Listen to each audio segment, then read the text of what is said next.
അരുൺകുമാർ, ഞാൻ താങ്കളിലേക്ക് വരികയാണ്. ഇതാണ് അവിടെ ഉയരുന്ന ഒരു വലിയ പ്രശ്നം. അദ്ദേഹം ഒരുപാട് ആരോപണങ്ങൾ പലരെ കുറിച്ച് പറയുന്ന ഒരാളാണ്.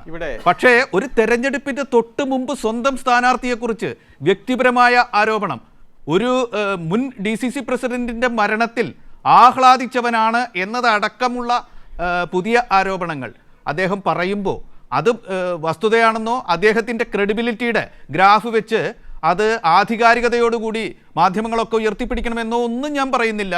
പക്ഷേ അതിന് UDF മുഖമടച്ചൊരു മറുപടി കൊടുക്കേണ്ടതുണ്ട് എന്നൊരു വികാരം ഉയർന്നു വന്നാൽ അതിനോടുള്ള ഒരു പ്രതികരണം, രാഷ്ട്രീയ പ്രതികരണം.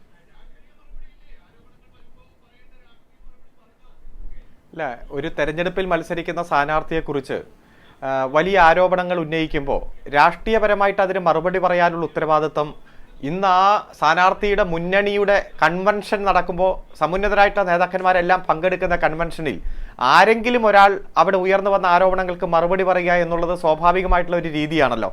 അത്തരത്തിൽ ഒരു മറുപടി പറയലും ഉണ്ടായിട്ടില്ല.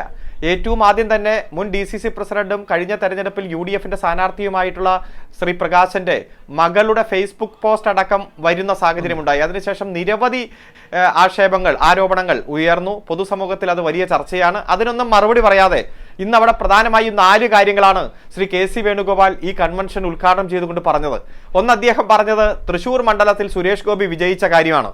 നമുക്കെല്ലാവർക്കും അറിയാം 86,500 വോട്ടാണ് കോൺഗ്രസിന് കഴിഞ്ഞ ലോക്സഭാ തെരഞ്ഞെടുപ്പിൽ നിന്നും ഈ ലോക്സഭാ തെരഞ്ഞെടുപ്പ് വന്നപ്പോൾ നഷ്ടപ്പെട്ടത്, കുറഞ്ഞത്. LDF സ്ഥാനാർത്ഥിക്ക് വലിയ തരത്തിൽ LDFനെതിരായ വോട്ട് രേഖപ്പെടുത്തുന്ന സാഹചര്യം മറ്റെല്ലാ മണ്ഡലങ്ങളിലും ഉണ്ടായ സാഹചര്യത്തിലും 16,500 വോട്ട് വർദ്ധിച്ചു. കോൺഗ്രസിന് കുറഞ്ഞ വോട്ട്, അതാണ് BJPക്ക് കൂടിയത്. അപ്പോൾ എങ്ങനെയാണ് BJPയുടെ സ്ഥാനാർത്ഥിയായ സുരേഷ് ഗോപി ജയിച്ചത്? 86,500 വോട്ട് ഒറ്റ തെരഞ്ഞെടുപ്പിൽ തന്നെ കുറയുന്നു. വലിയ രൂപത്തിൽ കോൺഗ്രസിന് അനുകൂലമായി ഈ കേരളത്തിൽ 20 മണ്ഡലങ്ങളിലും വലിയ ചലനം ഉണ്ടാകുമ്പോൾ, 19 മണ്ഡലങ്ങളിലും ചലനം ഉണ്ടാകുമ്പോഴാണ് ഈ സാഹചര്യം എന്ന് മനസ്സിലാക്കണം. രണ്ടാമത്തെ കാര്യം അദ്ദേഹം ഉന്നയിച്ചത് ക്ഷേമ പദ്ധതികളുമായി ബന്ധപ്പെട്ടുകൊണ്ടാണ്. ക്ഷേമ പദ്ധതികൾ UDF അധികാരത്തിൽ നിന്ന് പോകുമ്പോൾ 18 മാസത്തെ കുടിശ്ശിക 600 രൂപയായിരുന്നു. അത് 32 ലക്ഷം പേർക്കാണ് വിതരണം ചെയ്തുകൊണ്ടിരുന്നത്. അതിന്റെ 18 മാസത്തെ കുടിശ്ശികയായിരുന്നു. ആ കുടിശ്ശിക കൃത്യമായി വിതരണം ചെയ്ത് 600-ൽ നിന്ന് 1,600 ആക്കി മാറ്റി 32 ലക്ഷത്തിൽ നിന്ന് 64 ലക്ഷമാക്കി വർദ്ധിച്ച്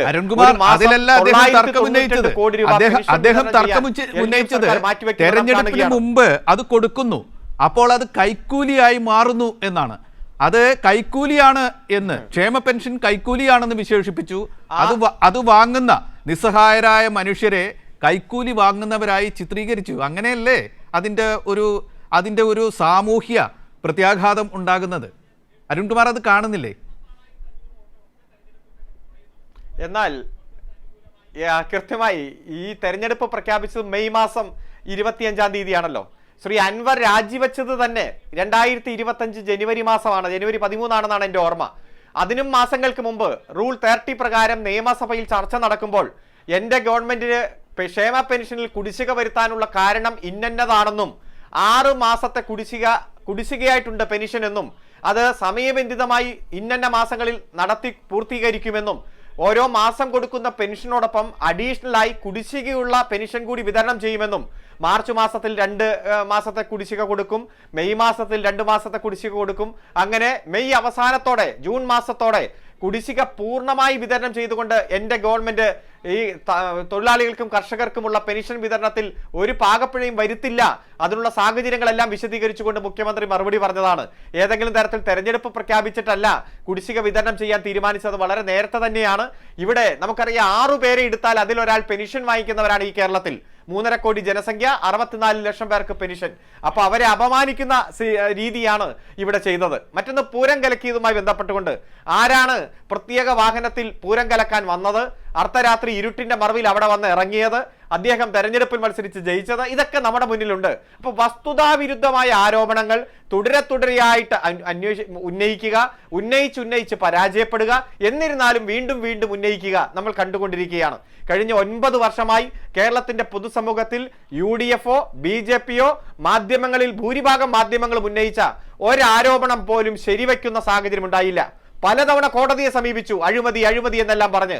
അവസാനം കോടതിയുടെ പരിസരത്തേക്ക് പോലും പോകാൻ പറ്റാത്ത തരത്തിൽ പബ്ലിക് ഇൻട്രസ്റ്റ് ലിറ്റിഗേഷനായി വരുന്ന പ്രതിപക്ഷ നേതാവ് പബ്ലിസിറ്റി ഇൻട്രസ്റ്റ് ലിറ്റിഗേഷനാണ് ഈ കോടതിയിൽ ഫയൽ ചെയ്തതെന്ന് ചീഫ് ജസ്റ്റിസ് തന്നെ ഈ രാജ്യത്തെ ഏതെങ്കിലും പ്രതിപക്ഷ നേതാവിനെതിരെ പറഞ്ഞിട്ടുണ്ടെങ്കിൽ ആ പ്രതിപക്ഷ നേതാവ് വി ഡി സതീശനാണ്. പിന്നെ ആ കോടതിയുടെ പരിസരത്തേക്ക് പോയിട്ടില്ല. നമുക്കറിയാം, ഒരുപാട് ഉദാഹരണങ്ങളുണ്ട്. അപ്പോ തങ്ങൾക്കെതിരെ വന്നിരിക്കുന്ന ആരോപണങ്ങൾക്ക് മറുപടി പറയാതെ വസ്തുതാവിരുദ്ധമായ അസത്യ പ്രചരണം മാത്രം നടത്തുന്ന ചില ആരോപണങ്ങളുമായി ആ തെരഞ്ഞെടുപ്പ് കൺവെൻഷൻ എങ്ങനെയെങ്കിലും തട്ടിക്കൂട്ടി നടത്തി അവസാനിപ്പിക്കുക എന്ന ഒരു ദൗത്യമാണ് അവർ പൂർത്തീകരിച്ചത്. വരും ദിവസങ്ങളിൽ പ്രചരണ ഘട്ടങ്ങളിലടക്കം UDF-ൽ കൂടുതൽ കോലാഹലങ്ങൾ ഉണ്ടാകാൻ പോകുന്നു. പലരും മാറി നിൽക്കാൻ പോകുന്നു. ഒരു കാര്യം ഞാൻ പറയാം, ഇപ്പോ സഖാവ് എം സ്വരാജിനെ LDF സ്ഥാനാർത്ഥിയായി പ്രഖ്യാപിച്ചു. അന്ന് വൈകുന്നേരം ചർച്ചകളിൽ, പ്രധാനപ്പെട്ട മാധ്യമങ്ങളിലെ ചർച്ചകളിൽ ലീഗിന്റെ നേതാവ് ഷാഫി ചാലിയും പറഞ്ഞത്, പി ഗോവിന്ദപിള്ളയ്ക്ക് ശേഷം ഇത്രയധികം വായനയുള്ള ഒരു ചെറുപ്പക്കാരനെ ഞാൻ കണ്ടിട്ടില്ല. ഏതൊരു മണ്ഡലത്തിലുള്ള ആളുകളും എം സ്വരാജിനെ കൂട്ട് ഒരാൾ സ്ഥാനാർത്ഥിയായിട്ട് വരാൻ ആഗ്രഹിക്കും എന്ന് പറഞ്ഞപ്പോൾ ആങ്കർ തന്നെ ഓർമ്മപ്പെടുത്തി, താങ്കൾ UDF-ന്റെ പ്രതിനിധിയായിട്ടാണ് ഈ ചർച്ചയിൽ വന്നിരിക്കുന്നത് എന്ന് ഓർമ്മപ്പെടുത്തുന്ന ഒരു സാഹചര്യം ഉണ്ടായി. അതുപോലെ തന്നെ അബ്ദുൾ വഹാബ് MP, ലീഗിന്റെ MP ആണല്ലോ, അദ്ദേഹം പറഞ്ഞു, സ്വരാജ് ഈ മണ്ഡലത്തിൽ വന്ന് മത്സരിക്കണമെന്ന് ഞാൻ വളരെ നാളുകൾ മുമ്പേ ആഗ്രഹിക്കുകയാണ് എന്ന് പറഞ്ഞ് സ്വരാജിന്റെ സ്ഥാനാർത്ഥിത്വത്തെ സ്വാഗതം ചെയ്യുന്നത് നമ്മൾ കണ്ടു. KM ഷാജിയോട് മാധ്യമപ്രവർത്തകർ ചോദിച്ചു, മറ്റു രാഷ്ട്രീയ പാർട്ടികളിൽ നിന്ന് ആരെങ്കിലും ലീഗിന്റെ ഭാഗമായിട്ട് വരിക എന്ന് സങ്കല്പിക്കുക, അങ്ങനെ ആരെങ്കിലും വരണമെന്ന് ഉണ്ടെങ്കിൽ താങ്കൾ ഏത് നേതാവിനെയാണ്? സാങ്കല്പികമായിട്ടുള്ള ചോദ്യമാണ്. ചാടി പറയുകയാണ് എം സ്വരാജ്. അപ്പോൾ ഞാൻ സൂചിപ്പിച്ചത്, ആ മണ്ഡലത്തിൽ രാഷ്ട്രീയ ഭേദമന്യേ സ്വരാജിനെ സ്വാഗതം ചെയ്തു കഴിഞ്ഞു, ഹൃദയത്തിൽ സ്ഥാനം പിടിച്ചു കഴിഞ്ഞു. ആ മണ്ഡലത്തിലുള്ള ജനങ്ങൾ സ്വരാജിനെ വിജയിപ്പിക്കാൻ 100% തീരുമാനമെടുത്തുകൊണ്ട് രംഗത്തിറങ്ങിയിരിക്കുന്ന കാഴ്ചയാണ് നാം കണ്ടത്. അതുകൊണ്ട് വരും ദിവസങ്ങളിൽ UDF-ന്റെ ഈ കപട രാഷ്ട്രീയം, വ്യാജ പ്രചരണം, അതുപോലെ തന്നെ തെറ്റായിട്ടുള്ള മാർഗത്തിലുള്ള രാഷ്ട്രീയ പ്രചരണം, പകല് വാതിൽ കൊട്ടിയടച്ച് രാത്രി തലയിൽ തുണിയിട്ട് പോയി നടത്തുന്ന അധമ രാഷ്ട്രീയ പ്രവർത്തനം, അതുപോലെ വെല്ലുവിളി, അഹങ്കാരം, അധിക്ഷേപം, അടുത്ത കാലത്തായി യുവ നേതാക്കന്മാരെ ഉപയോഗിച്ചുകൊണ്ട്, സോഷ്യൽ മീഡിയ ഉപയോഗിച്ചുകൊണ്ട് ഈ കുറച്ച് റീച്ചും ലൈക്കും കിട്ടാൻ വേണ്ടി നടത്തിക്കൊണ്ടിരിക്കുന്ന തെറ്റായ രാഷ്ട്രീയ പ്രവണതകൾക്കെതിരായിട്ടുള്ള കനത്ത തിരിച്ചടി ഈ തെരഞ്ഞെടുപ്പിൽ കൊടുത്തുകൊണ്ട് തന്നെ സർഗാത്മകമായിട്ടുള്ള രാഷ്ട്രീയത്തിന് പൊതുസമൂഹത്തിൽ സ്ഥാനമുള്ളൂ എന്ന് പ്രഖ്യാപിക്കുന്ന തീരുമാനം ഈ വരുന്ന ജൂൺ മാസം 23-ാം തീയതി തെരഞ്ഞെടുപ്പ് റിസൾട്ടിലൂടെ വരുമെന്നതിൽ യാതൊരു സംശയമില്ല.